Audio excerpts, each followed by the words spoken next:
Super டேஸ்ட்டில் வந்து சேனக்கிழங்கு வறுவல் செய்யலாங்க. இது எல்லா சாப்பாட்டுக்கும் வந்து நல்ல காம்பினேஷன் நல்லா இருக்குங்க.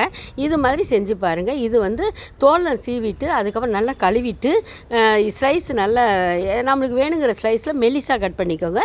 கட் பண்ணிவிட்டு அதோட வந்து தண்ணி ஊற்றி உப்பையும் போட்டு நல்லா ஒரு 1/4 மணி நேரம் வேக வைங்க. 1/4 மணி நேரம் வெந்தவுடனே அதுக்கப்புறம் வடிகட்டிட்டு அதில் வந்து ஒரு பாத்திரத்தில் எடுத்து வச்சுக்கோங்க. எடுத்து வச்சுட்டு அதில் மஞ்சத்தூள், மிளகாத்தூள், கொத்தமல்லி பவுடர் போட்டுட்டு அதோட உப்பு வந்து அதிலே போட்டிருக்கோம். தேவைன்னா உப்பு போட்டுக்கோங்க, இல்லாட்டி வேண்டாம். அதுக்கப்புறம் வந்து நல்லா கொஞ்சோண்டு ஒரு 2 ஸ்பூன் எண்ணெய் ஊற்றி நல்லா பெரட்டிக்கோங்க.